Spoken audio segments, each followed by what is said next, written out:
Donc voilà, peuple béni, en attendant le réglage, le petit réglage, je salue le peuple, je salue la Guyane, je salue les Antilles, la France, tous ceux qui sont en train de nous écouter. Nous sommes très heureux de vous retrouver. C'est vrai que ça fait quelques jeudis que nous ne sommes pas venus sur ce plateau, mais ce n'était pas de notre fait. C'est une série de circonstances qui fait que nous n'avons pas pu venir, mais nous avons pensé à vous et c'est nous, mais surtout le Seigneur est toujours là avec vous, mes bien-aimés. Donc nous allons remettre ce moment entre les mains du Seigneur avec Pasteur Edjan et nous vous retrouvons tout à l'heure pour la gloire de Dieu. Amen. Amen, amen. Je vous salue tous les amis auditeurs, auditrices qui écoutent aussi, les internautes qui nous suivent, Bishop Génard, parce qu'il y en a Amen. Quand même qui nous suivent sur Facebook, Twitter et tous les autres réseaux, à la gloire de Dieu. Donc je vous souhaite vraiment le bienvenue dans le nom du Seigneur Jésus. Je voulais aussi saluer Bishop Marie qui n'est pas là, mais elle est en mission. Pour la gloire de Dieu, que le Seigneur la fortifie, encourage sa servante. Donc sans plus tarder, nous allons remettre ce moment entre les mains de notre Seigneur. Dieu Tout-Puissant, Dieu glorieux, Créateur de tous les cieux et de la terre, toi Seigneur, le Dieu Adonai, le Dieu El Shaddai, le Dieu Tout-Puissant. Seigneur mon Dieu, nous venons, Papa, tout d'abord te demander pardon pour nos péchés, Seigneur. Pardonne-nous nos iniquités, pardonne-nous, Seigneur, nos transgressions, pardonne-nous, Seigneur, nos failles, pardonne-nous encore tout ce que nous avons pu dire, faire et penser, Seigneur mon Dieu, qui t'a pas honoré, Seigneur mon Dieu, qui n'a pas révéré, mon Dieu, Seigneur, ta sainteté. Nous te demandons pardon, Seigneur. Père éternel, nous venons, mon Dieu, remettre cette émission entre tes mains, Seigneur, que ton Saint-Esprit puisse nous guider, nous conduire, nous diriger, Seigneur, que tu puisses toucher le cœur de chaque auditeur, chaque auditrice, mon Dieu, Seigneur, chaque internaute, l'Éternel, on ce soir, que tu puisses visiter chaque maison, visiter, mon Dieu, Seigneur, chaque cœur, Éternel, afin que ces cœurs puissent s'attirer à toi, Seigneur, mon Dieu, puisse se donner à toi dans le nom glorieux de Jésus. Éternel, sois pleinement élevé, Seigneur, mon Dieu, que ton sang précieux nous couvre, mon Dieu, Seigneur, nous lave et nous purifie, au nom glorieux de Jésus. Amen. Merci, Seigneur. Alléluia. Amen, peuple béni. Alléluia. Donc voilà, mes bien-aimés, nous sommes là ce soir sur le plateau par la grâce de Dieu et nous voulons vraiment vous encourager encore ce soir par rapport à votre cheminement avec le Seigneur. Donc c'est un moment, comme on le dit si souvent, tellement critique, mes bien-aimés. Nous sommes là, nous avons toute notre espérance en notre Dieu parce qu'il nous a fait tellement de promesses, mes bien-aimés. Et donc, nous attendons de lui un monde meilleur, une vie meilleure au bout de ce pèlerinage que nous menons sur cette terre. Ce pèlerinage qui est tellement difficile, qui est tellement périlleux, qui est tellement beaucoup de souffrance pour certains. Mais nous vous encourageons vraiment. Donc ce soir, nous allons parler du chemin de la justice de Dieu. Nous avions commencé à parler de ce thème. Nous allons continuer et voire même reprendre ce qui avait été dit, mes bien-aimés. Donc vous savez, il y a un chemin que le Seigneur a tracé. Et d'ailleurs, je peux vous emmener tout de suite dans un verset, Ésaïe 35 et 8, 9, Amen, où il est dit, il y aura là un chemin frayé, une route qu'on appellera la voie sainte, nul impur n'y passera. Elle sera pour eux seuls, ceux qui la suivront, même les insensés ne pourront s'égarer. Sur cette route, point de lion, nulle bête féroce ne la prendra, nul ne s'y rencontrera, les délivrés y marcheront. Les rachetés de l'Éternel retourneront et ils iront à Sion avec chant de triomphe. Et une joie éternelle couronnera leur tête. L'allégresse et la joie s'approcheront, la douleur et les gémissements s'enfuiront. Amen. Voilà mes bien-aimés. Un chemin, une route qui a été créé par notre Dieu et c'est une voie sainte. Et la parole de Dieu est claire et nette. Il dit que sur ce chemin, il n'y aura pas d'impur, il n'y aura pas d'impur, hein, de souillure, on peut dire ça. Donc, ce chemin sera pour les racheter, mes bien-aimés. Donc, vous voyez, il y a un dicton, peut-être que vous avez déjà entendu parler de cela dans nos langages familiers courants, même dans le créole, où on dit à un proche, un membre de la famille, à nos enfants, nos aînés, et certainement vous avez déjà entendu dire, on prend un mauvais chemin. Un chemin, on prend un très mauvais. Donc certainement vous avez déjà entendu ça. Moi, j'entendais mes grands-parents dire ça. Hein, tu as pris un chemin mauvais. Et le chemin que tu as pris n'est pas bon du tout. Et donc, quand on regarde la situation de la personne pour qui on dit cela, eh bien, on voit que cette personne a une vie complètement déréglée. Cette personne a une vie qui n'est pas bonne du tout, eh bien, devant la société et encore plus devant notre Dieu. Et donc, vous savez, mes bien-aimés, quand si on doit faire un sondage et on dit qu'il veut aller au paradis, eh bien, je crois que toutes les personnes sensées, ils diront, je veux aller au paradis. Même les païens, ceux qui n'ont jamais accepté le Seigneur, pour eux, certainement, ils veulent aller au paradis. Mais bien aimés, nous ne rentrons pas dans le paradis de Dieu ainsi. Nous ne pouvons pas rentrer dans le royaume de Dieu ainsi. Parce que Dieu, il est saint, il est 3 fois saint. Et nous avons besoin justement d'acquérir cette nature de sainteté, la nature de Jésus-Christ de Nazareth, pour que nous soyons éligibles pour marcher, pour entrer dans le royaume de Dieu. Et donc le Seigneur a tracé ce chemin que le Seigneur nous recommande, ce chemin que Jésus-Christ a ouvert quand il a été à la croix, mes bien-aimés. Et donc, un chemin, l'ouverture de ce chemin a coûté tellement cher à la vie, le sacrifice de la croix de notre Seigneur Jésus-Christ, de notre souverain rédempteur. Et donc, mes bien-aimés, si vous voulez vraiment être, je veux dire, citoyen du ciel, ben, ce qu'il faut faire, eh ben, il faut tout simplement suivre le chemin que le Seigneur a tracé. Notre destination, la destination que Dieu a prévue pour nous, mes bien-aimés, c'est le ciel qui se trouve en haut auprès du Père. C'est notre destination, c'est ce que Dieu a prévu pour nous. Tandis que l'ennemi, ils veulent nous emmener sous terre.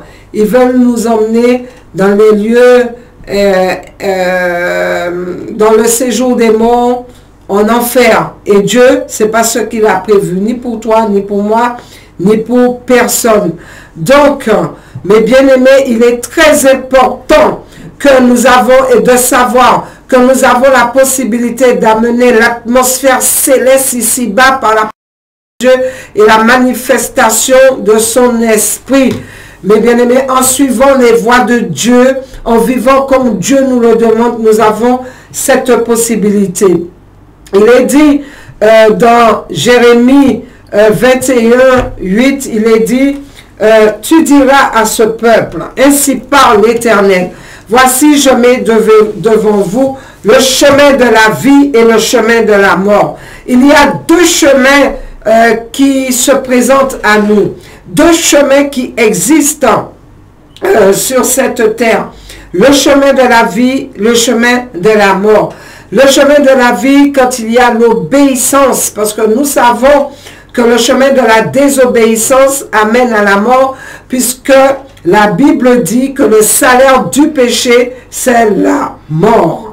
Donc certainement, il t'est déjà arrivé de marcher. Si on prend l'exemple de quelqu'un qui marche dans l'obscurité et qui n'a pas la lumière, il n'y a pas de lumière, il n'y a même pas une lueur, tu es dans le noir, tu ne sais pas où aller, quelle direction prendre, forcément il y a un danger de te cogner par-ci, par-là, un danger de tomber dans un trou, un danger de te faire mal, un danger de te faire, je ne sais pas, hein, tu prends n'importe quelle direction, tu es dans le noir, mais tout peut arriver.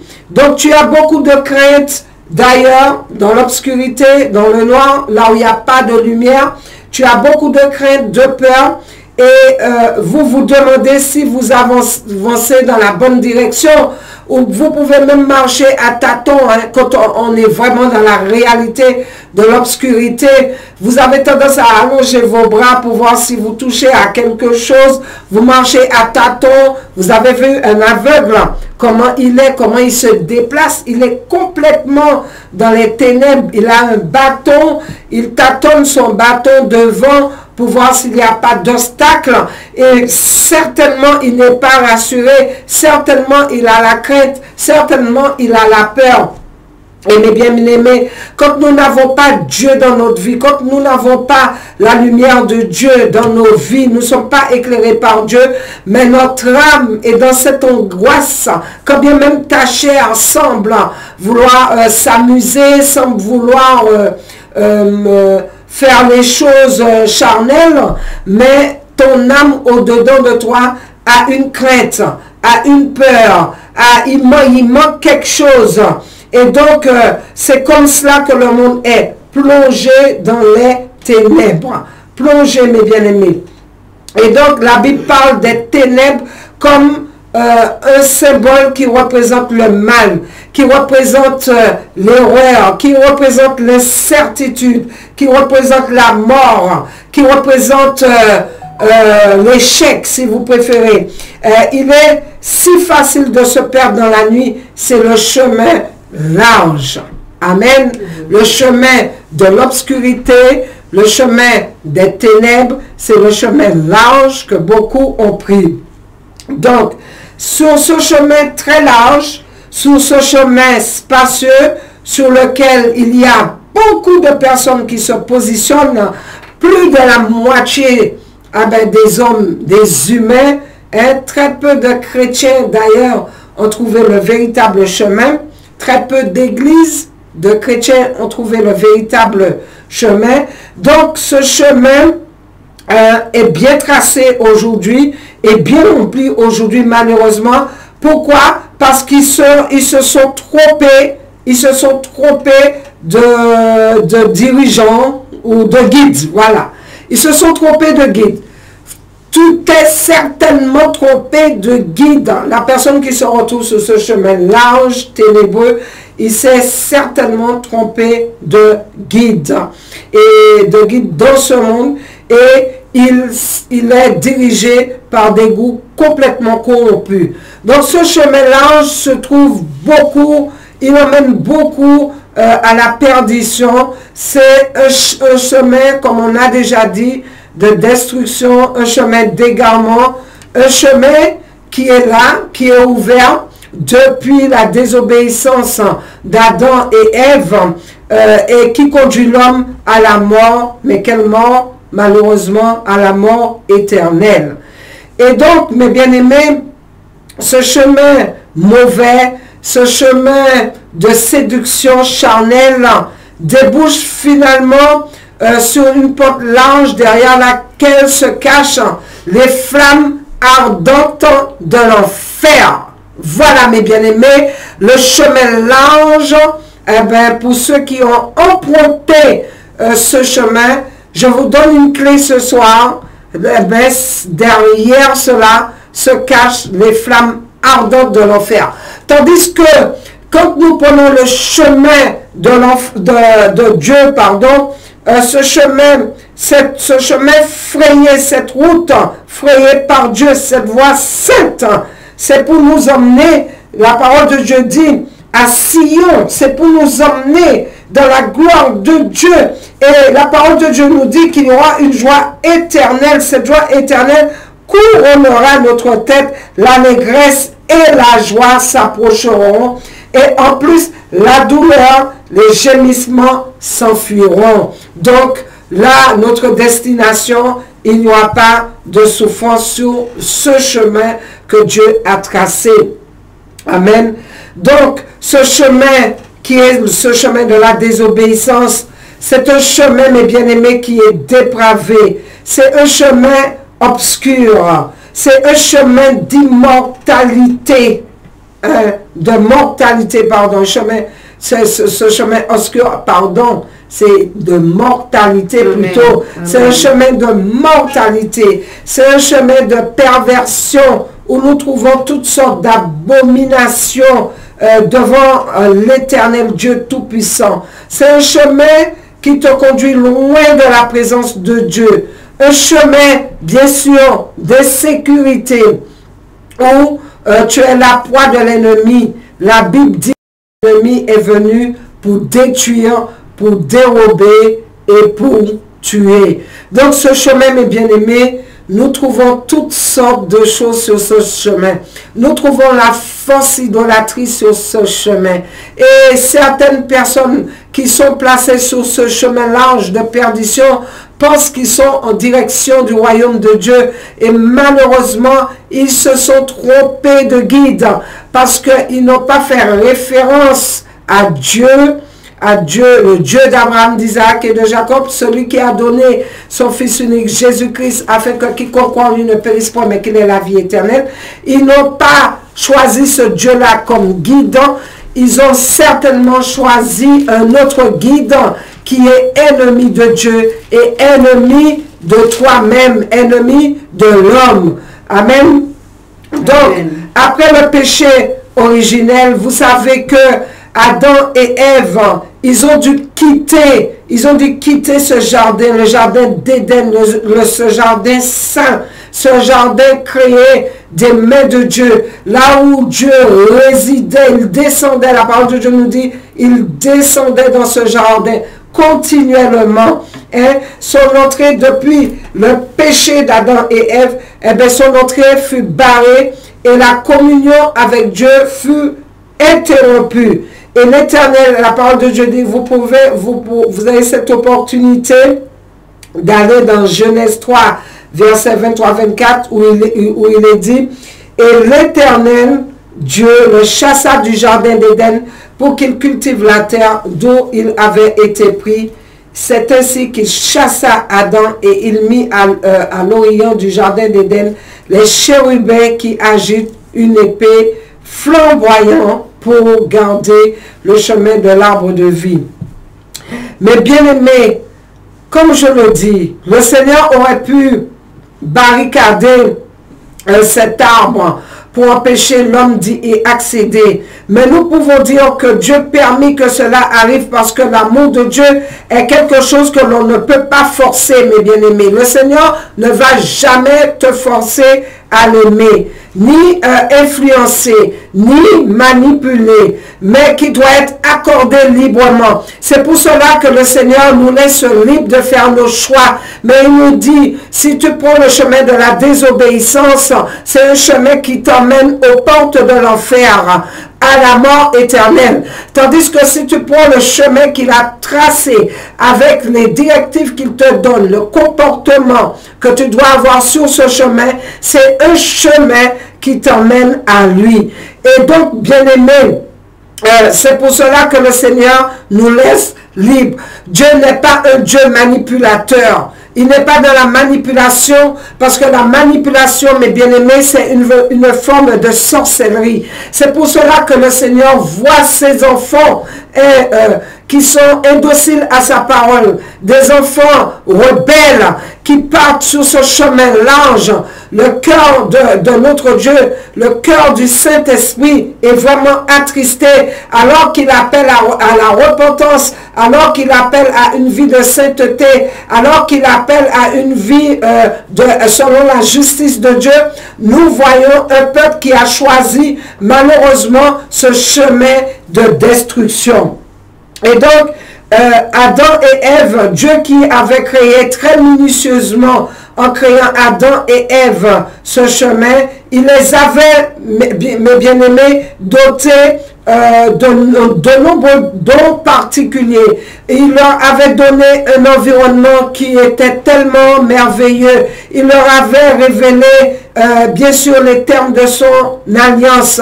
Donc, la chute dans le péché ne peut en aucune manière être imputé à Dieu. Vous voyez, quand il y a toutes les formes de tribulation sur cette terre et toutes ces maladies, ces infirmités, ces décès, toutes ces choses, ces crises, la famine, les épidémies, on ne peut pas imputer cela à l'homme. C'est certainement et c'est surtout, je veux dire, à cause de la désobéissance, de l'homme. Donc, mes bien-aimés, la Bible nous montre que le péché a entraîné carrément une rupture, une trahison envers l'alliance d'amour que Dieu avait établie avec l'homme. Et lorsque Dieu vient rendre visite à ses enfants ce soir-là, donc à Adam et Ève qui avaient péché, ben ils se cachent, ils ont peur de la présence de Dieu, ils ont peur, ils se cachent. Donc le jardin d'Éden, je disais que le jardin d'Éden, ce jardin d'amour est devenu un jardin où l'on joue à cache-cache. Lorsque Dieu appelle Adam, il répond « j'ai peur ». Et tout de suite, il y a une distance qui s'installe immédiatement entre Dieu et l'homme. Mais bien aimé, les choses n'ont pas changé. Les choses auraient changé pour nous. Les choses n'ont pas changé pour Adam et Ève qui ont été façonnés de la main de Dieu. Et toi qui es né dans l'iniquité comme moi-même, né dans l'iniquité, est-ce que vous pensez que les choses ont changé? Notre Dieu demeure toujours saint, saint, saint. Et si Jésus-Christ a été à la croix, c'était surtout pour ouvrir ce chemin, mes bien-aimés, pour que nous puissions prétendre nous repositionner sur ce chemin par la grâce de Dieu, selon les directives de Dieu, d'une façon dans la sanctification et pour demeurer dans la gloire de Dieu. Donc, cette harmonie d'amour qu'il y avait entre Adam et Ève et Dieu s'est rompue. Dieu ne peut plus interagir avec l'homme comme avant. Parce qu'il y a le péché, il y a eu la désobéissance, mes bien-aimés, et rien n'a changé aujourd'hui. Amen. Si nous voulons voir la gloire de Dieu, si nous voulons voir la face de Dieu, nous devons avoir cette vie de sainteté. Dieu, il est saint. L'homme et la femme vivent, Adam et Ève, ils vivent désormais dans une relation dépravée, en ruine.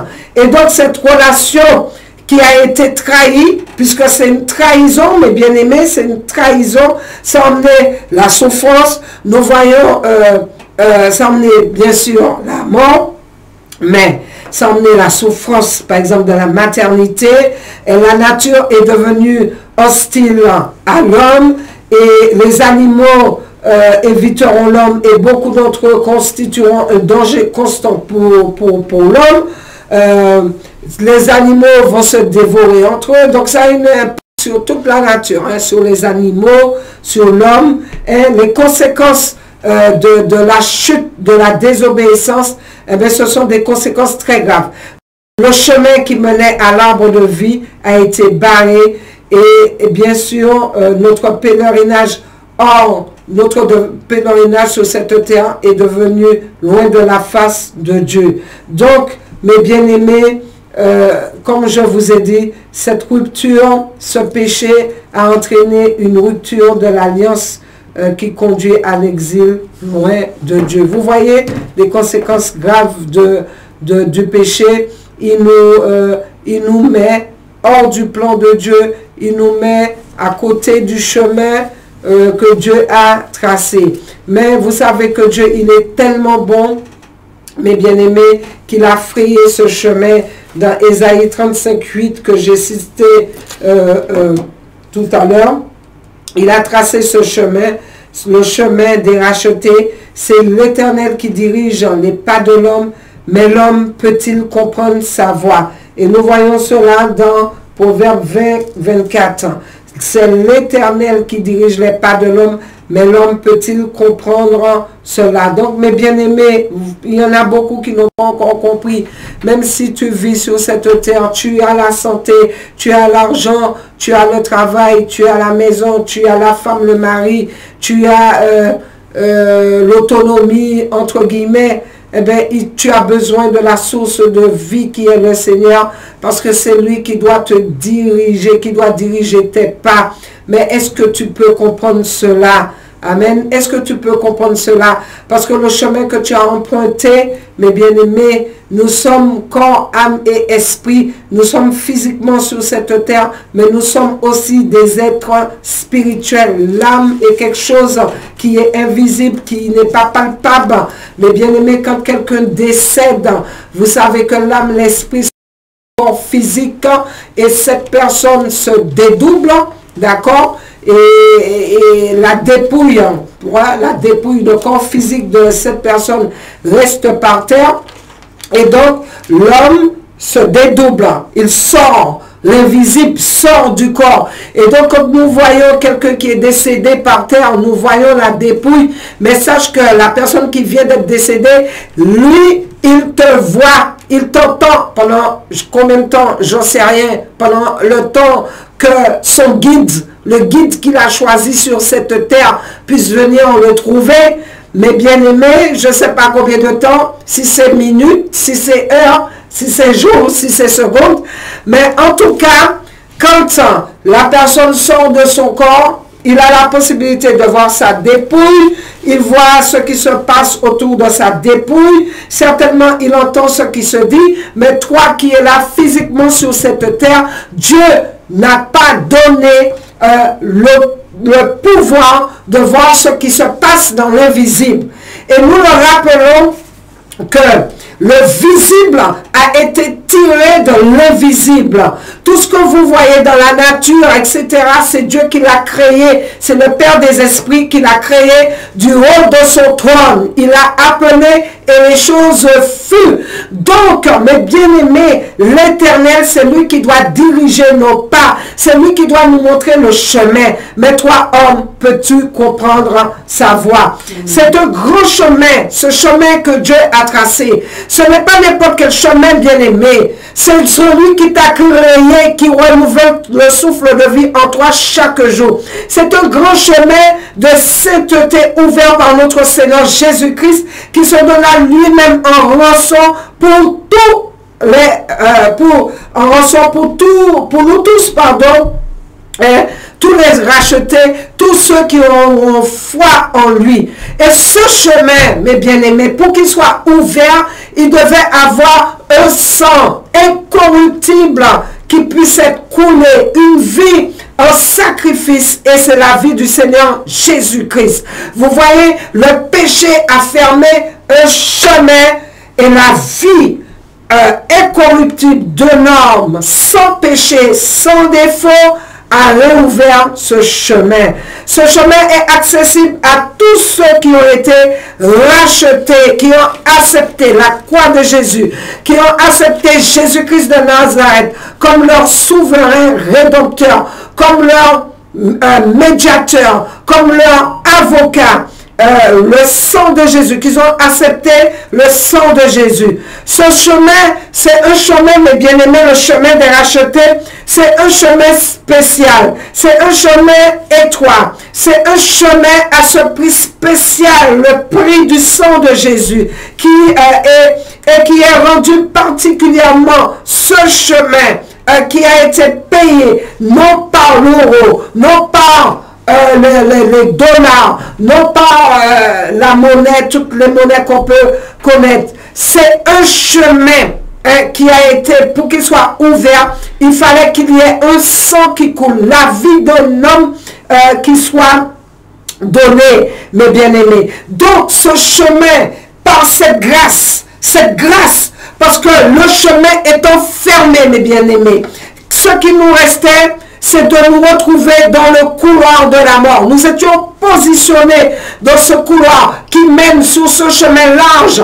Il n'y avait que le chemin large qui nous attendait s'il n'y avait pas la grâce de Dieu qui était venue à notre secours. Et donc ce chemin, il est rendu très étroit et particulièrement difficile à la chair, dans le but de pourquoi difficile? Dans le but de nous éprouver et de discipliner ceux qui ont choisi pour devenir participants à la nature divine de sainteté de Jésus-Christ de Nazareth et être son co-héritier dans le royaume du Père éternel. En d'autres termes, mes bien-aimés, tu emprunteras ce chemin que Dieu a tracé. Peut-être qu'au début du chemin, tu vas être dénudé, tu vas être, comment dire, avec tous tes défauts. Mais au fur et à mesure que tu vas avancer sur ce chemin, il y a tellement de choses qui doivent tomber. Tu dois être dépouillé, tu dois, ta chair doit souffrir, mes bien-aimés.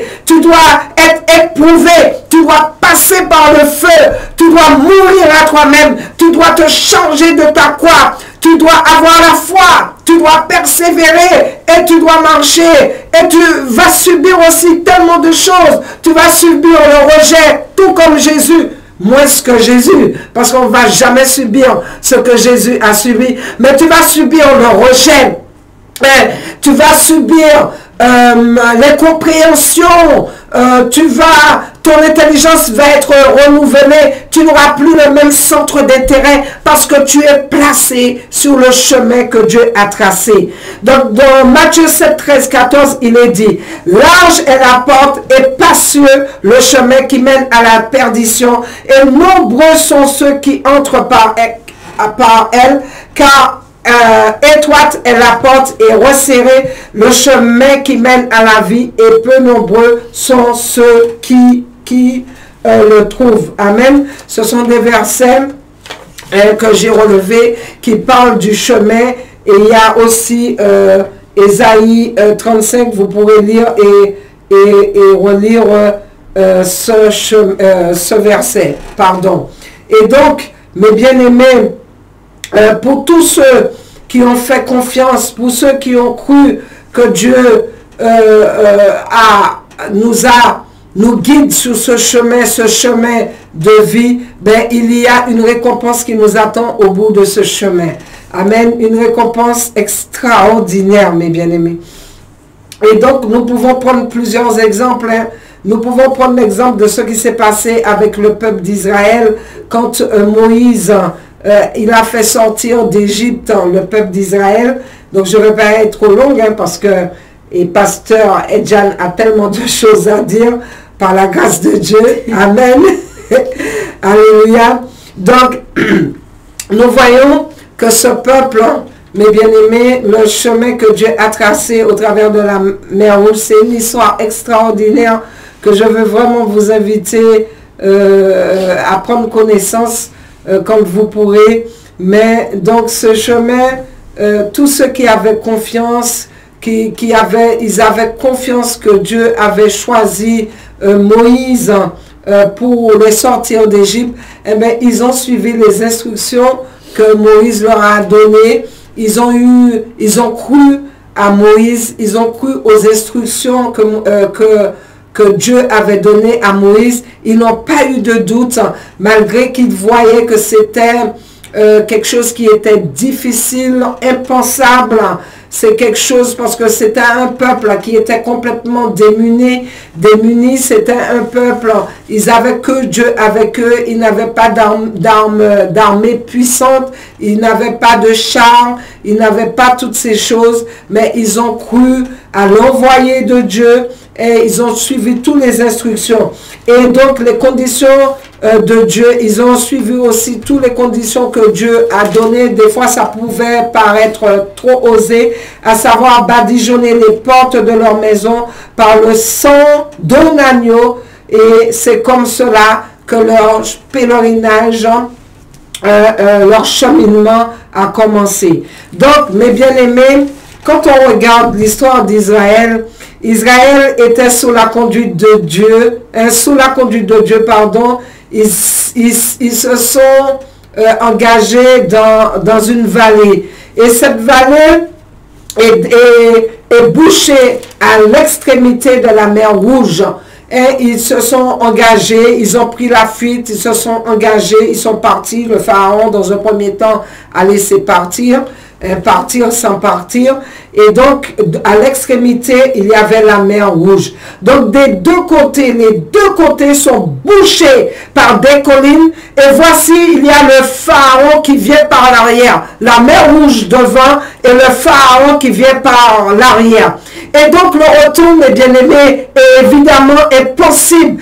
Et devant eux, il y a la mer.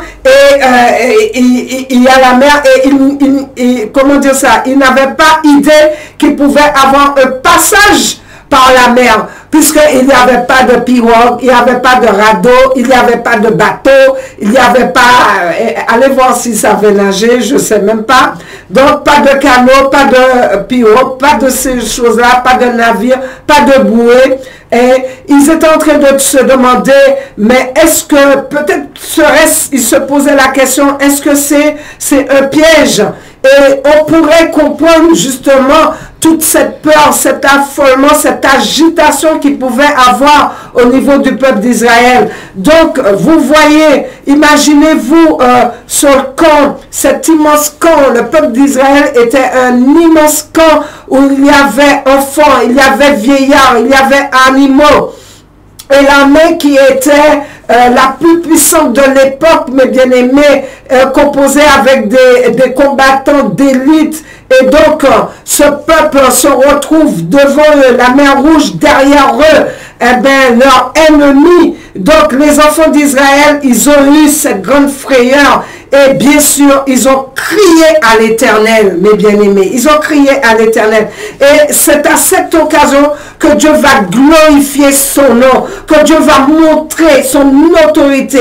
Et donc, le Pharaon et son armée, ils s'approchaient chaque minute qui passait, augmentait. Chaque minute qui passait, le danger augmentait. Et le danger augmentait. Et Dieu lui-même, ce peuple qui est dans la désolation, Dieu lui demande d'attendre en silence, sans prendre de décision. Amen, car il a un plan. Mes bien-aimés, quand ça ne va pas dans ta vie, reste dans le silence de Dieu, parce que Dieu va te tracer la bénédiction qui va venir. Il a un plan. Il a promis de combattre pour Israël. Il a promis d'être aux côtés d'Israël. Et c'est lui qui a donné les instructions. Donc l'armée de Pharaon les a suivis pour les attraper. Mais il y avait une colonne de feu. Cette colonne de feu était là. Et cette colonne de feu, c'est Dieu lui-même qui était là. Et Dieu a fait quelque chose que personne n'avait jamais vu. Dieu a ouvert cette mer Rouge afin de tracer un chemin d'issue, un chemin échappatoire, le chemin des rachetés. Alléluia. Ce chemin n'était pas n'importe quel chemin. Ce chemin n'était pas un chemin construit par l'homme, ni inspiré par l'homme. Ce n'était pas un chemin de goudron, mes bien-aimés. Ce n'était pas un chemin imagé par un ingénieur, par un intellectuel, mais c'était un chemin vivant, un chemin tracé par Dieu, un chemin sous l'autorité de Dieu, une œuvre vivante, le chemin des rachetés, ce chemin ouvert pour le peuple béni de Dieu, ouvert pour le peuple chéri, choisi de Dieu, ouvert pour sauver son peuple, pour le peuple de Dieu. Il y avait, mes bien-aimés, on pouvait penser, bébés, jeunes, enfants, adultes, vieillards, femmes enceintes, bétail, tout ce qui appartenait à Israël devait passer par ce chemin. Mes bien-aimés, un chemin propre, saint. Amen. Et ils se sont engagés alors que les eaux faisaient des murailles de plusieurs mètres d'eau autour d'eux. Pharaon a regardé avec mépris et a demandé à sa troupe de prendre le chemin aussi pour les décimer. Vous voyez, l'ennemi a voulu prendre le même chemin. Or, dans la parole de Dieu, il est dit, sur cette route, point de l'eau, nulle bête féroce ne la prendra.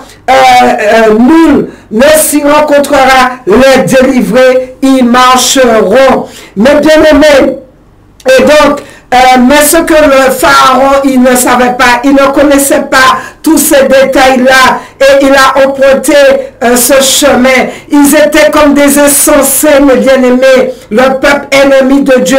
Insensés, ils ont tenté de rentrer sur ce chemin. Et mes bien-aimés, vous savez ce qui s'est passé. La colonne de feu vient et alla se mettre. Si vous lisez l'histoire, c'est tellement extraordinaire. La colonne de feu vient et alla se mettre entre l'armée de Pharaon et Israël. Alléluia. Et sur le chemin de la jetée, il faut savoir que Dieu se place entre toi et tes ennemis. Et mes bien-aimés, pendant que le peuple d'Israël est en train de marcher à pied sec, est en train de marcher au rythme des vieillards, au rythme des femmes enceintes presque accouchées, au rythme des bébés, au rythme du bétail, au rythme de la tortue, au rythme, je ne sais pas qu'est-ce qu'il y avait dans le camp, mais l'armée, avec les troupes, avec les chars, la parole de Dieu nous dit à aucun moment ils n'ont pu rattraper le peuple de Dieu. Le Seigneur place entre toi, le Seigneur se place entre toi et tes ennemis. Mais bien-aimé, marche tranquillement. Quand tu es positionné sur ce chemin que Dieu a tracé, peuple béni de Dieu, mais tes ennemis, tant que tu es dans l'obéissance, tant que tu es sous la protection divine de Dieu, tant que tu es sous le sang puissant de Jésus-Christ, tes ennemis ont beau courir après toi, ils ne t'atteindront pas au nom puissant de Jésus, parce que les portes spirituelles vont être fermées. Du même côté d'Israël dans cette histoire, donc cette même colonne de feu était une lumière qui éclairait le chemin des rachetés. Et du côté des Égyptiens, mes bien-aimés, cette même colonne de feu envoyait des ténèbres épaisses. Alléluia. Alléluia. Et sur le chemin des rachetés, c'est ce que Dieu te montre. Le monde ne peut pas voir, il ne peut pas voir, car ils ont un épais voile sous leurs yeux. Tu as beau montrer, ils ne voient pas. Tu as beau parler, ils n'entendent pas. Tu as beau expliquer, ils ne comprennent pas. Tu as beau avertir, il ne change pas. Pharaon a vu la puissance de Dieu au travers des prodiges. Oui, il a vu la puissance de Dieu au travers des prodiges. Il a vu quand Dieu a frappé de plusieurs plaies. Il a vu des displays, mais il ne voulait pas laisser ce peuple partir. Il voulait garder ce peuple dans la servitude. Le monde veut peut-être te garder captif dans la servitude, mais j'aimerais te dire que Dieu a un plan de bénédiction pour toi. Il a tracé ce chemin pour toi. Ne te laisse pas environner par le monde. Ne te laisse pas enchaîner par les attraits de ce monde. Dieu a un plan extraordinaire pour toi sur ce chemin.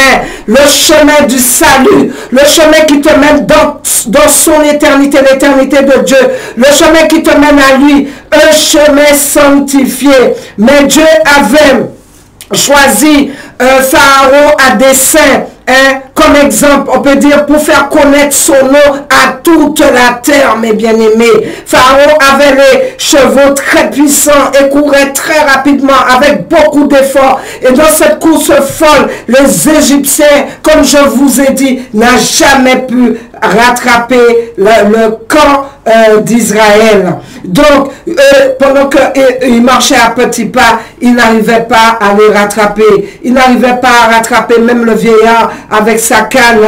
Et ils étaient tout près, mais ils n'étaient pas encore là. Ils étaient peut-être à 2 minutes, mais ils n'arrivaient pas. Ils ont beau avancer, ils n'arrivaient pas. Alléluia. Et quand le dernier du peuple d'Israël a enlevé son pied du nid de la terre, du sable sec, de l'eau de la mer Rouge, la parole de Dieu nous dit, les eaux revinrent. Alors, comment cette troupe n'arrivait pas à rattraper Israël? Dieu était là. Dieu était dans l'affaire, mes bien-aimés. Dieu avait mis entre eux une distance que nul ne pouvait franchir. Même quand la marche se ralentissait, pour X raisons, que sais-je, quelqu'un qui est tombé ou un problème, je ne sais pas, vous savez, une troupe qui marche. Donc les Égyptiens, ils n'ont pas pu rattraper. Malgré le ralentissement, malgré la distance, malgré le ralentissement, pardon, la distance a demeuré la même. Et donc, Pharaon qui a annoncé son armée, il regardait soi-disant avec assurance en pensant que tous les Israélites allaient être décimés et il allait gagner bataille. Eh bien, les chars, la parole de Dieu nous dit, se sont embourbés. Quand Israël a marché sur ce chemin sec, pendant qu'Israël est en train de marcher sur ce chemin sec, ce même chemin était boueux, rempli de boue pour les Égyptiens. La mer s'est ensuite renfermée sur les Égyptiens et tous sont morts. Mais bien aimé, quand tu choisis de suivre le Seigneur Jésus-Christ, quand tu choisis de te positionner sur ce chemin, tu marches sur un chemin éclairé, tu marches sur un chemin sec, tu marches sur un chemin de vie, alors que ceux qui ont choisi le chemin large, ils sont sur un chemin rempli de boue, rempli d'excréments, rempli de corruption, le chemin du péché sexuel, le chemin de la fausse idolâtrie, le chemin de la sorcellerie, du vol, du mensonge, de la complaisance, le chemin, mes bien-aimés, que Satan lui-même,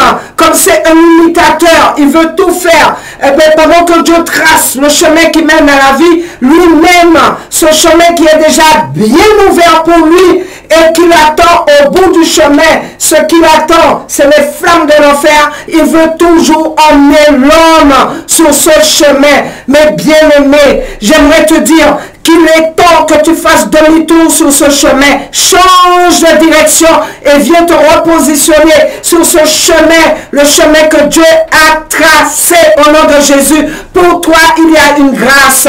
Pour toi, il y a un espoir. Pour toi, il y a des promesses. Pour toi, il y a cette promesse de vie. Pourquoi ce chemin n'était pas pour les Israélites? C'est parce que le chemin qui conduit dans la bénédiction de Dieu n'est pas fait pour le monde. Il est fait pour ceux qui n'est pas fait pour ceux qui n'ont aucun respect pour Dieu.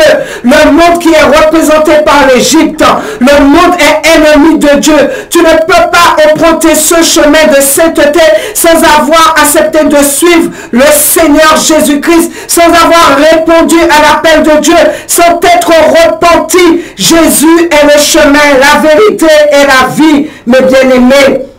Et nul ne peut aller au Père sans passer par lui. Quand tu es sur le chemin des rachetés, Dieu ne permettra pas que tes ennemis te touchent.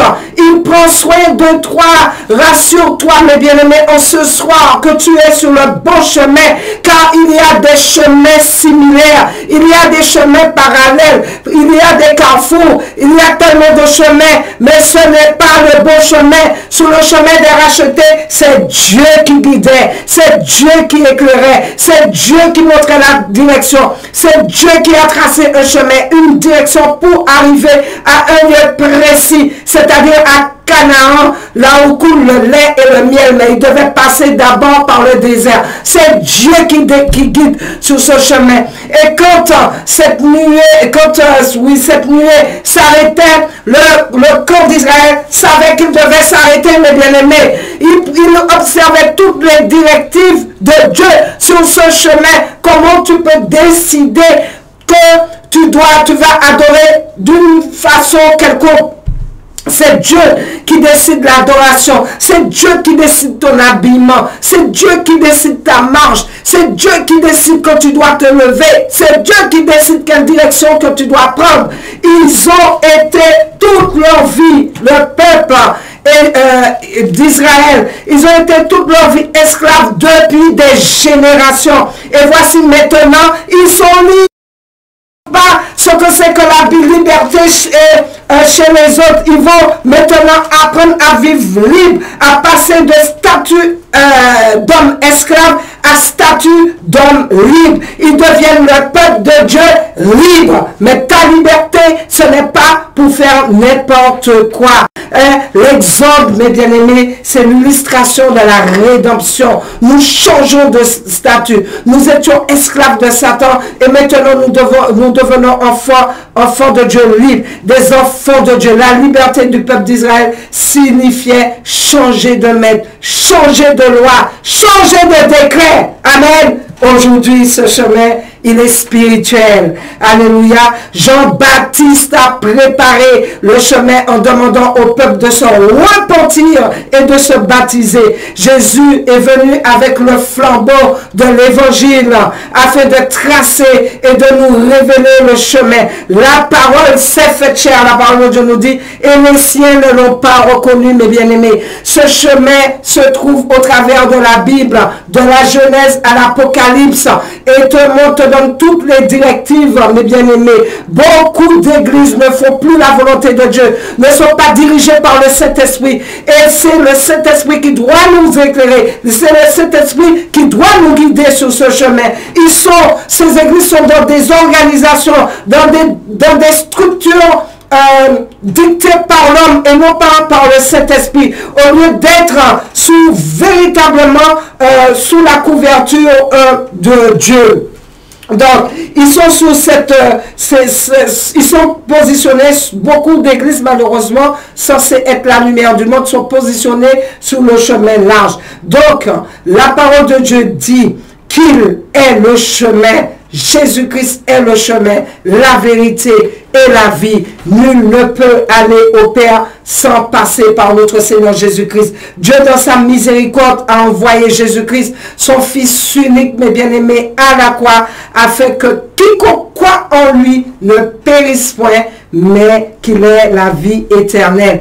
Et donc le monde a vraiment besoin d'être éclairé, puisque le péché a engendré les ténèbres. Les ténèbres, comme je disais, c'est vraiment l'absence de lumière. Et le monde est vraiment dans les ténèbres spirituelles. Depuis l'instant, à l'instant T, que Adam, à l'instant T, oui, que Adam a péché, et où le péché les a séparés de Dieu. Pourquoi? Parce que Dieu est la source de la lumière. Sans lui, nous ne pouvons qu'errer dans l'obscurité. Sans lui, nous n'allons pas prendre la bonne direction, mes bien-aimés. Sans lui, nous sommes perdus. Nous ne savons pas où aller vraiment. Dans l'Ancien Testament, il est dit, il fait mention que les ténèbres engendrent toujours et a toujours engendré la séparation avec Dieu.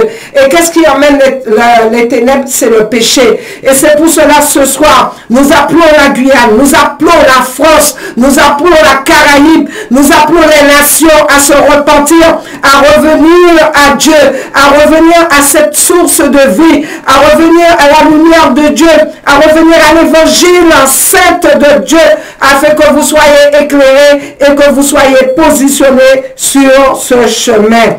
Mais bien aimé, il est dit dans Ésaïe 59, 2, si nous pouvons prendre ce verset très rapidement, il est dit dans Ésaïe 59.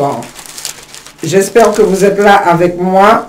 Dans 59, 2, même un, non, la main de l'Éternel n'est pas trop courte pour sauver, ni son oreille trop dure pour entendre. Mais ce sont vos crimes qui mettent une séparation entre vous et votre Dieu. Ce sont vos péchés qui vous cachent sa face,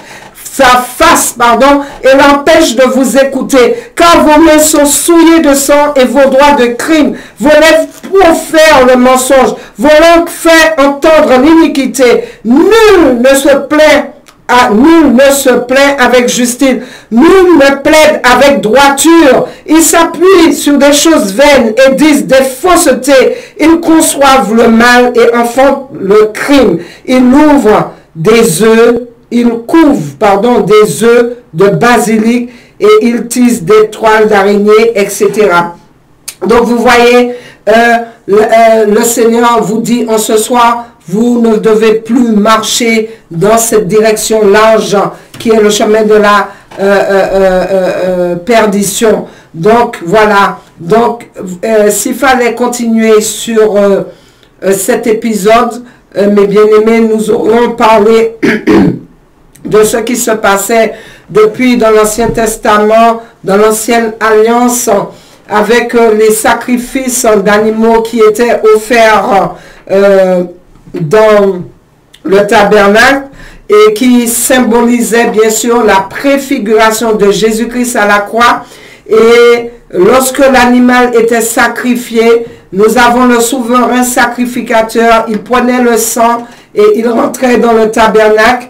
Et ce tabernacle qui était divisé en 3 parties, donc le lieu saint, il y avait le parvis, le lieu saint et le lieu très saint.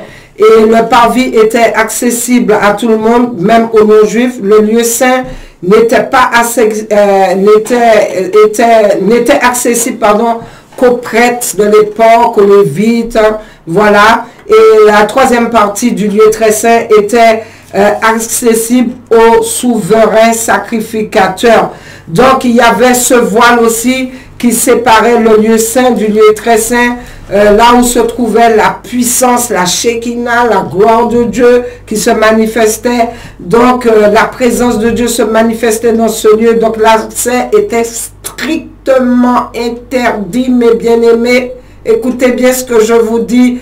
Dans ce tabernacle qui est l'image de ce qui se passe dans les lieux célestes, écoutez bien, ce lieu-là était strictement interdit aux hommes, sauf une fois par année. Le souverain sacrificateur devait s'assurer que sa vie était bien droite pour entrer dans ce lieu, sinon il mourait. Et c'est bien pour cela qu'on l'attachait, il avait une chaînette tout le bas de son vêtement, et on l'attachait avec une corde, et pendant qu'il était dans le service dans le tabernacle, on entendait ces chaînettes qui bougeaient, on entendait un remue-ménage là qui se faisait dans le tabernacle. Mais s'ils n'entendaient plus le bruit, mes bien-aimés, ils n'entendaient plus le bruit. Cela veut dire quand le souverain sacrificateur était tombé mort par terre, mes bien-aimés, et donc eux-mêmes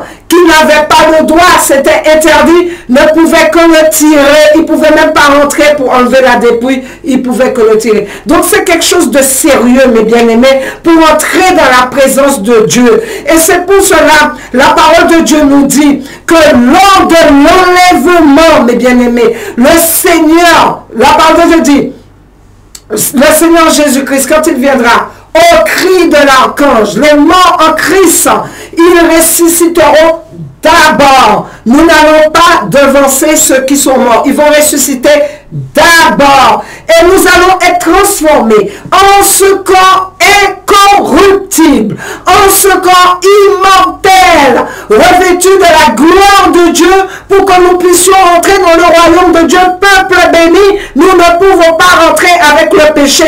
Tu ne peux pas rentrer avec ton foyer de concubinage. Tu ne peux pas rentrer avec l'adultère. Tu ne peux pas rentrer avec la diseuse de bonne aventure. Tu ne peux pas rentrer avec tes statuts. Tu ne peux pas rentrer avec les images. Tu ne peux pas rentrer avec les faux saints que tu es en train de prier. Tu ne peux pas rentrer avec tes vêtements dénudés. Tu ne peux pas rentrer avec ces choses-là, parce que depuis ici-bas, le Seigneur te dit de vivre les choses célestes, de vivre les choses d'en haut, pour que tu sois spirituel et que tu aies déjà cette démarche de sanctification sur cette terre qui va s'achever par la main de Dieu, une transformation qui te conduit à la nature divine de Jésus-Christ de Nazareth, pour que tu puisses, bien-aimé, survivre, immortel, vivre éternellement. Amen.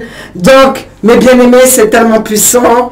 Nous pourrions parler justement de ce qui s'est passé, de la mort du Seigneur Jésus-Christ qui a ouvert ce chemin de justice.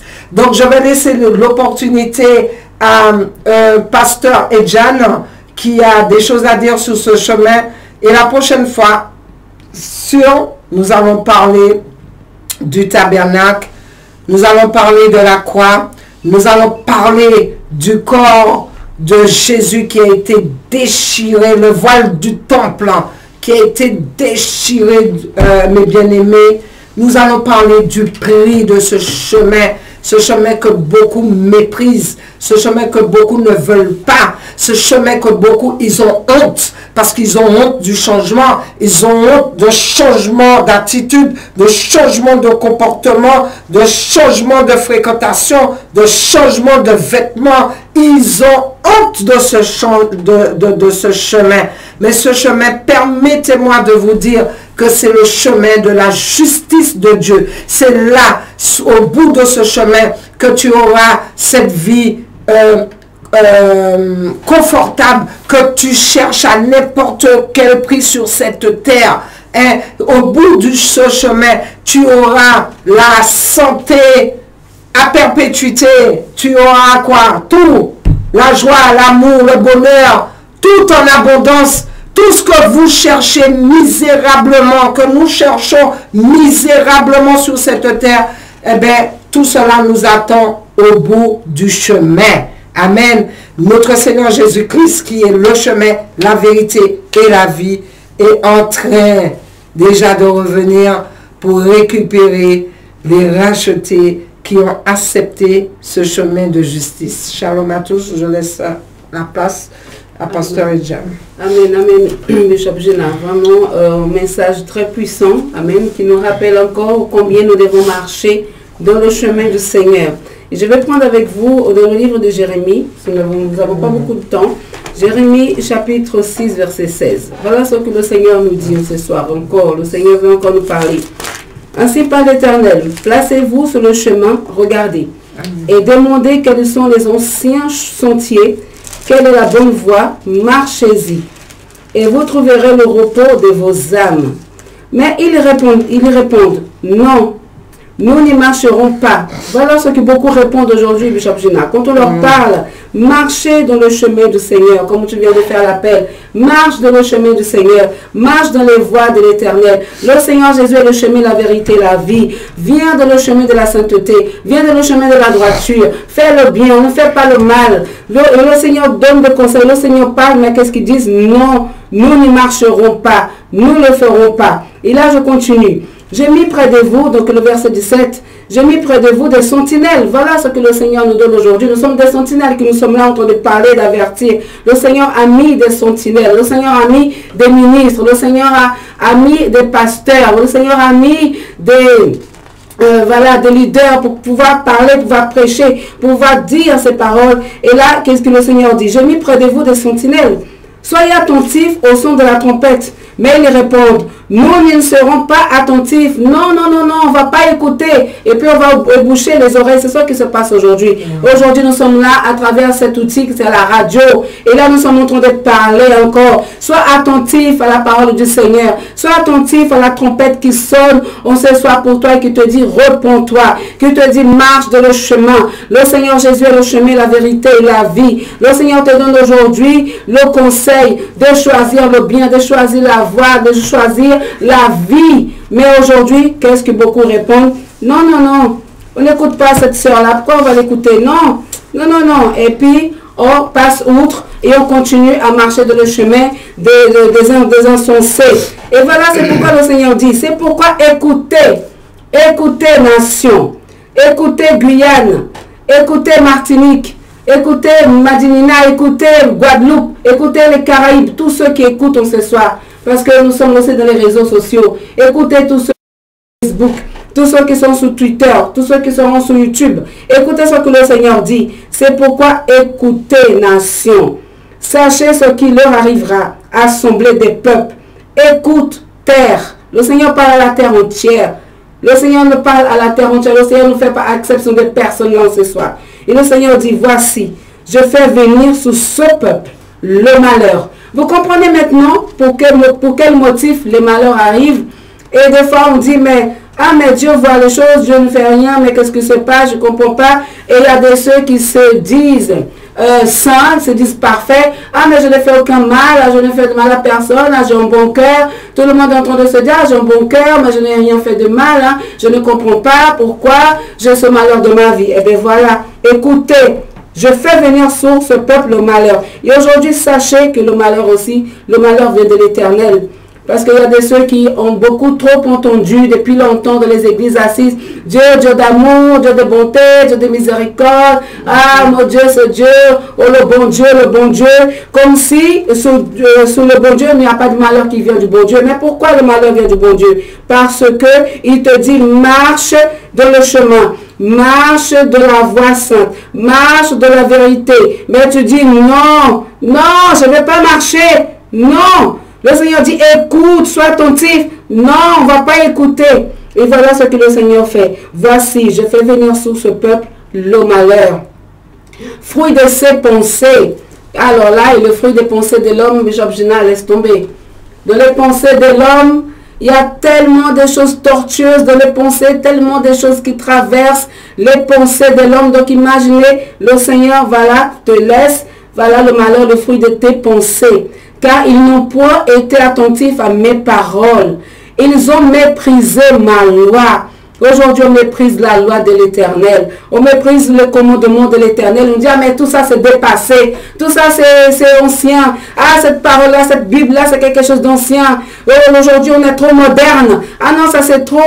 C'est de l'année, je ne sais pas de combien de temps. Ça remonte à tellement de temps. Alors que le Seigneur, c'est le même. Il n'a pas changé. C'est le même hier, aujourd'hui, éternellement. Dieu, c'est ton Dieu ancien. Même qu'aujourd'hui, dans ta modernité, tu aimes ta modernité. Tu aimes tout ce qui est réseaux sociaux, tout ce qui est technologie. Tu aimes l'avancement de la technologie, mais sache que Dieu, c'est ton Dieu ancien. Et tu dois te soumettre à cette parole, à cette loi. Et aujourd'hui, beaucoup méprisent. Et là, qu'est-ce qu'il dit? Qu'ai-je besoin de l'encens? Et le Seigneur, maintenant, il fait des reproches. Qu'ai-je besoin de l'encens qui vient de ses bas? Du rosoir aromatique d'un pays longtemps. Donc le Seigneur n'a pas besoin de vos traditions, de vos arômes, de vos parfums, de luxe. Le Seigneur n'a pas besoin de tout ça. Vos holocaustes ne plaisent point. Aujourd'hui, il y a tellement d'holocaustes, il y a tellement de sacrifices qu'on fait. On sacrifie des enfants avec de la sorcellerie. On sacrifie des bêtes. On sacrifie de ceci, de cela. Aujourd'hui encore, ça existe ces choses. Et le Seigneur dit, il n'a pas besoin de ces choses. Le Seigneur, il a une horreur à ces choses. Et vos sacrifices ne me sont point agréables. C'est pourquoi ainsi parle l'Éternel. Voici, je mettrai devant ce peuple des pierres d'achoppement contre lesquelles se heurteront ensemble père et fils, voisins et amis, et ils périront. Voilà ce que le Seigneur te dit aujourd'hui. Toi qui ne veux pas marcher dans le chemin, toi qui ne veux pas écouter lorsque le Seigneur lève ses serviteurs authentiques pour pouvoir avertir, pour pouvoir parler au peuple. Vous allez périr.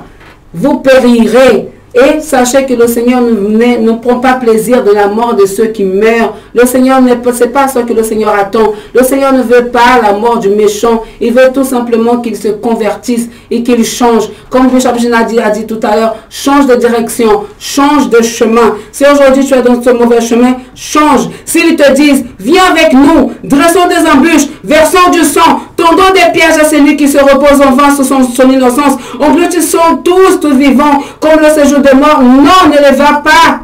Ne fais pas cela. Le Seigneur te dit non. Le Seigneur te dit non. Si on te dit viens, et les jeunes, la jeunesse, s'il vous plaît, surtout la jeunesse, vous êtes trop influençable, vous laissez influencer trop facilement. Si on vous dit viens, allons là-bas, allons voler tel magasin, allons braquer tel endroit, allons braquer telle femme, allons faire ceci, allons faire cela. Ne faites pas ces choses. Ce n'est pas le chemin que le Seigneur a tracé pour toi. Le Seigneur aujourd'hui a mis devant toi le chemin de la vie et de la mort. Choisis la vie. Là, j'ai pris ce verset dans le livre des Proverbes, chapitre 1, verset 10. Là, quand le Seigneur dit, mon fils, si des pécheurs veulent te séduire, ne te laisse pas gagner. Jeunesse chrétienne, jeunesse, écoutez bien ce que le Seigneur te dit. Si les pécheurs veulent te séduire, parce que je sais qu'il y a de ceux qui écoutent ce soir, tendons des pièges à celui qui se repose en vain sous son innocence. Dressons des embûches, versons du sang. Engloutissons-le tous vivants, comme le séjour des morts, et tout entier, comme eux qui descendent dans la fosse. Nous trouverons toutes sortes de biens précieux. Nous remplirons du butin nos maisons. Tu auras ta part avec nous. Il n'y aura qu'une bourse pour nous tous. Mon fils, ne te mets pas en chemin avec eux. Voilà ce que le Seigneur te dit. Ne te mets pas en chemin avec eux. Détourne ton pied de leur sentier, car leurs pieds courent au mal. Ils ont hâte de reprendre le sang. Mais en vain jette-t-on le filet devant les yeux de tout ce qui a des ailes. Et eux, c'est contre leur propre sang qu'ils dressent des embûches. C'est à leur âme qu'ils tendent des pièges. Voilà ce qui se passe. C'est contre toi-même que tu es en train de faire ces choses. C'est ton propre sang qui va couler. C'est ton propre âme que tu es en train de tendre des pièges aujourd'hui. Donc si aujourd'hui on t'appelle pour venir dans un mauvais chemin, si aujourd'hui on te dit allons faire telle ou telle chose mauvaise, allons faire ça, allons je ne sais pas... les jeunes des fois, qu'est-ce qui se passe voilà, à l'école, aux abords des écoles, des établissements. Donc des fois ils sont en train de se bagarrer avec l'autre, dit bon celui-là m'a tabassé, celui-là m'a fait ci, celui-là m'a traité, m'a injurié. Allons là-bas, on y va ensemble pour pouvoir, alors on va les attendre dans le chemin dehors là et puis on va les tabasser. Non, c'est pas ça que le Seigneur te dit. Mon fils, ne te mets pas en chemin avec eux. Le Seigneur te dit non. Détourne ton pied de ces choses, détourne ton pied de ces agissements, de ce comportement. Et aujourd'hui, le Seigneur t'appelle, repens-toi. Le Seigneur te dit aujourd'hui, viens dans le chemin de la sainteté. Viens et donne ta vie au Seigneur Jésus-Christ.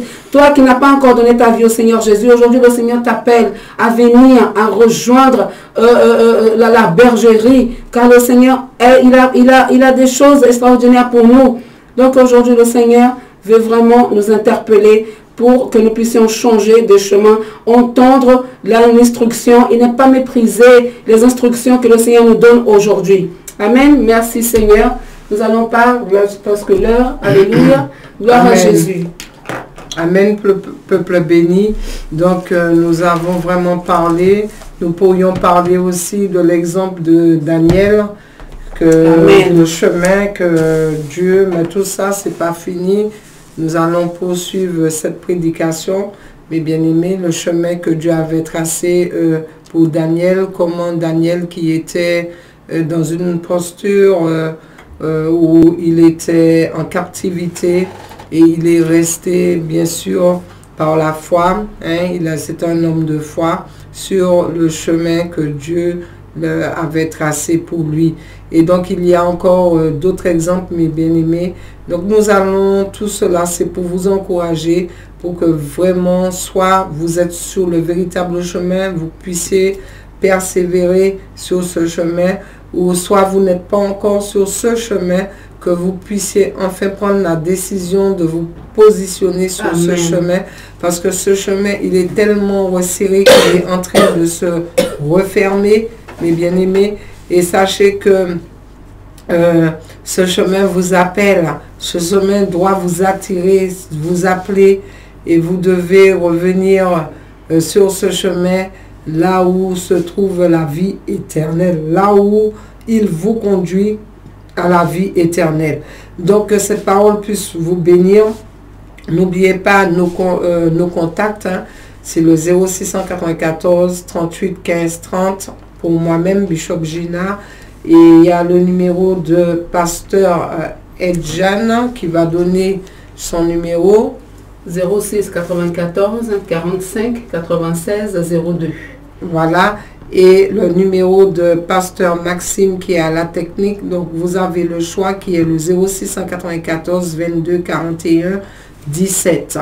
Voilà. Donc vous avez le choix, mes bien-aimés. Si vous avez besoin d'aide spirituelle, vous avez besoin de soutien, vous avez besoin de prière, vous avez besoin de parler d'un problème spirituel et d'un soutien, etc.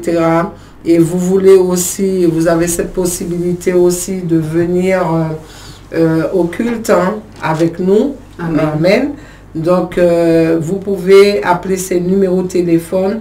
Nous avons culte le dimanche matin et le samedi soir. Donc, vous avez le choix. Vous pouvez venir visiter l'assemblée. Vous allez voir, nous sommes en toute temps dans la parole véritable de Dieu. Là, vous pourrez nous rencontrer véritablement. Voilà, vous avez tout. Donc, voilà, vous avez les coordonnées qu'on rappelle à nouveau. 194 38 15 et 30. Et 06 94 45 96 02. Et le numéro de Pasteur Maxime, 22 41 17. Amen. Voilà, peuple béni, nous allons prier pour conclure. Et nous vous retrouvons dans 2 jeudis si l'enlèvement n'a pas eu lieu. Sinon, on se verra là-haut, là-bas. Amen. Amen. Au bout du chemin. Amen. Amen. Alléluia. Oh Dieu, 3 fois saint, Dieu glorieux, merci Seigneur mon Dieu pour cette parole puissante, Seigneur éternel, qui a été relâchée en ce soir, Seigneur mon Dieu. Merci pour ton Saint-Esprit qui aujourd'hui nous interpelle encore, Seigneur Jésus, afin que nous puissions encore demeurer dans le chemin saint, dans le chemin de la droiture, de la vérité, afin, Seigneur mon Dieu, Papa, d'arriver, Seigneur mon Dieu, éternel, à notre demeure, Seigneur mon Dieu, car ici-bas n'est pas notre demeure, mon Dieu, Seigneur définitif. Nous sommes ici des passages éternels. Merci aussi, Seigneur mon Dieu, de toucher le cœur de tous ceux qui n'ont pas encore, Seigneur mon Dieu, rejoint ce chemin, Seigneur, afin qu'ils puissent, mon Dieu, Seigneur, venir, Seigneur mon Dieu, afin qu'ils puissent se sentir attirés, afin, Seigneur mon Dieu éternel, que leur cœur soit touché, Seigneur mon Dieu, afin, Père éternel, Seigneur, qu'ils viennent, mon Dieu, de ce chemin, Seigneur éternel, afin de se préparer, afin de marcher, Seigneur mon Dieu, afin d'attendre ton royaume céleste dans le nom de Jésus. Merci encore, Seigneur, de bénir tous les internautes, tous les auditeurs, auditrices. Merci encore de les visiter, de cette visitation, mon Dieu, puissante de leur vie, dans le nom de Jésus-Christ. Amen. Merci, Seigneur. Amen. Shalom. Soyez bénis. Soyez bénis au nom Shalom. de Jésus-Christ.